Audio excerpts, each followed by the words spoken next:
Inflation indexed bonds.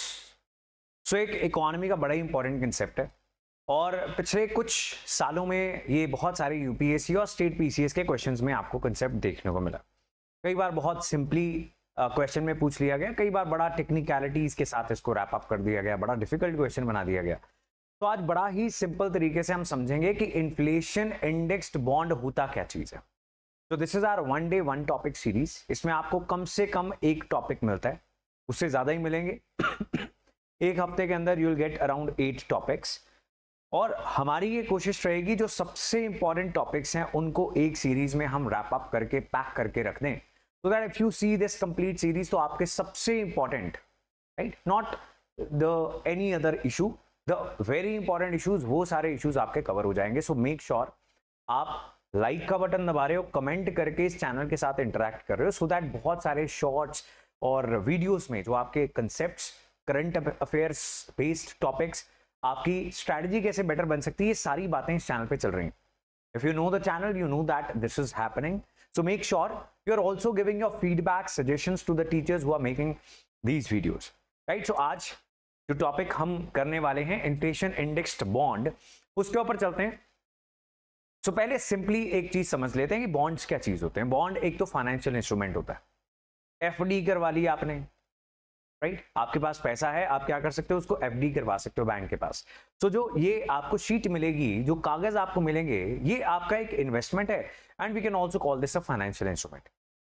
Similarly आपके पास पैसा है और आप पैसा कहीं इन्वेस्ट करने का एवेन्यू ढूंढ रहे हो कि कहां पर इस पैसे को इन्वेस्ट करें। एक तो एफडी करवा ली, एक ये भी हो सकता है कि गवर्नमेंट बॉन्ड रिलीज कर रही है, सरकार को पैसे चाहिए, या फिर कोई कंपनी कर रही है, कॉर्पोरेट बॉन्ड्स रिलीज कर रही है, उनको पैसा चाहिए उधार पे और आपके पास है and they are offering a very good rate of interest. आप जो इन्वेस्टमेंट करोगे उसके ऊपर अच्छा खासा ब्याज भी मिलेगा, राइट। तो ये बड़ी सिंपल सी बात है। तो आपने मान लो 100 रुपए लगाए और एफडी के ऊपर आपको ब्याज मिल रहा था which was let's say 4%, let's say FD के ऊपर, ठीक है, आपने लगा दिए, इसके ऊपर भी पैसे लगे हुए हैं, आप ढूंढते हो कोई और एवेन्यू मिल जाए। अब सरकार लेकर आती है गवर्नमेंट बॉन्ड्स और बोलती है कि गवर्नमेंट बॉन्ड्स हम इशू करने जा रहे हैं। बॉन्ड्स जो हैं फाइनेंशियल इंस्ट्रूमेंट्स हैं, जब सरकार इशू करती है तो बेसिकली उधार पैसा लेना चाहती है, सो that is a bond. Government bond मैंने आपको बताया जब सरकार रिलीज करती है, तो आप डेफिनेटली इसमें इन्वेस्ट करना चाहोगे, ठीक है। आपने 100 रुपए इन्वेस्ट किए और आपको 105 मिल गए, अच्छी चीज है, ये तो बात ठीक है। लेकिन सच तो ये है कि असल इकोनॉमी में, असल दुनिया में इन्फ्लेशन भी होती है, महंगाई भी होती है। तो आपने जो आज चीज 100 रुपए की खरीदी, अगले साल ये 100 रुपया जो है उस चीज को खरीदने के लिए सक्षम नहीं है, इसी को तो महंगाई बोलते हैं। आपको सेम बास्केट ऑफ गुड्स खरीदने के लिए अब 110 रुपए लगेंगे। तो मतलब जो महंगाई है वो 10% से इंक्रीज हो गई, इन्फ्लेशन इज 10%। आपने जो इन्वेस्टमेंट करी थी उस पर चले आप, आपने कितने परसेंट पैसा कमाया, 5%, लेकिन इन्फ्लेशन का रेट क्या है, उससे ज्यादा है। तो असल में ये जो 105 रुपए आपको मिले, अब ये उतने पावरफुल नहीं है, बिकॉज अब इन्फ्लेशन ने इसकी वैल्यू को कम कर दिया, जैसा कि हमने यहां पे देखा।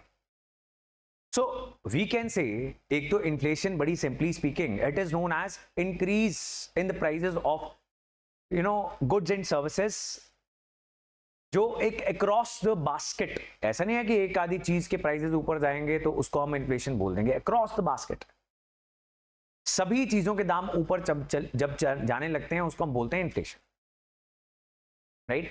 अब जो इन्वेस्टमेंट्स हैं, इन्वेस्टर जो है चाहे एफडी कराएगा चाहे गवर्नमेंट बॉन्ड खरीदेगा, उसको 4% या 5% जो भी मिल रहा है, उससे उसके पैसे उसको लगेगा बढ़ रहे हैं, लेकिन उस पैसे की वैल्यू भी तो साइमल्टेनियसली साथ साथ में कम हो रही है। तो सरकार गवर्नमेंट बॉन्ड्स को और अट्रैक्टिव बनाने के लिए लेकर आती है इन्फ्लेशन इंडेक्स्ड बॉन्ड्स, राइट। बाद में इसको एंड में एग्जांपल भी देखेंगे इसकी, एक बड़ा आपको साफ साफ समझ में आ जाएगा कि सरकार करती क्या, right. So let's read IIBs, they are a type of bond where the principal amount and interest payments they are adjusted to account for inflation।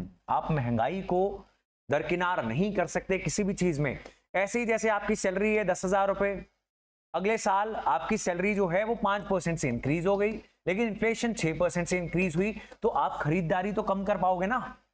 आपको लग रहा है कि आपकी सैलरी बढ़ गई, लेकिन उस बढ़ी हुई सैलरी से जो चीजें आप खरीद के घर ला पाओगे वो पिछले साल के मुकाबले कम है, बिकॉज आपकी सैलरी के बढ़ने की रफ्तार से ज्यादा आपके सोसाइटी में, आपके देश के अंदर इन्फ्लेशन के बढ़ने की रफ्तार है। अगर समझ गए तो लिख देना समझ गए, राइट। ऑनलाइन क्लास में इंटरेक्शन एक्सपेक्ट करते हो आप, तो आपको भी इंटरेक्टिव रहना पड़ेगा। सो अगर समझ में आ गई सारी कहानी तो लिख दो समझ गए, अगर ध्यान नहीं था सुनते हुए तो पीछे जाके दोबारा सुन लो और फिर बता देना कि समझे या नहीं समझे, right. That is what I expect from all of you. Now this adjustment is usually linked to specific inflation index, जैसे कि सीपीआई इंडिया में, right. So inflation indexed bonds में जो इन्वेस्टर है उसको ब्याज के साथ साथ कौन सी इन्फ्लेशन के इंडेक्स की राशि को भी ऐड कर देना। So let's see using this example. So let's say जो इन्फ्लेशन है that is 4% on the principal amount which is 10,000। यहां पर इंटरेस्ट मिलना था कितना, 3% मिलना था, लेकिन अब ये एक इन्फ्लेशन इंडेक्स बॉन्ड है, तो क्या होगा, 10,000 में पहले तो 4% इन्फ्लेशन को ऐड किया जाएगा, वो बन जाएगी 10,400। अब इस 10,400 के ऊपर 3% ब्याज दिया जाएगा। So this has accounted for inflation, इसने इन्फ्लेशन का भी ध्यान रखा। अब तो ये एक अट्रैक्टिव इन्वेस्टमेंट हुई। अब असल में 3% का इंटरेस्ट रेट मिला है, ठीक बात है। जो करेंसी की वैल्यू कम हुई थी वो तो ऐड कर दी, तो इन्फ्लेशन वो बराबर हो गई। लेकिन ये कौन सा यूज करेंगे, सो होलसेल के लेवल पर जब इन्फ्लेशन को कैलकुलेट किया जाता है that is known as wholesale price index, जब कंज्यूमर के लेवल पर किया जाता है that is known as consumer price index. So हम इसको जब इस्तेमाल करेंगे, सो सीपीआई का रेट जो है उसको हम इन्फ्लेशन इंडेक्स बॉन्ड में ऐड कर देंगे, उसके ऊपर ब्याज निकालेंगे।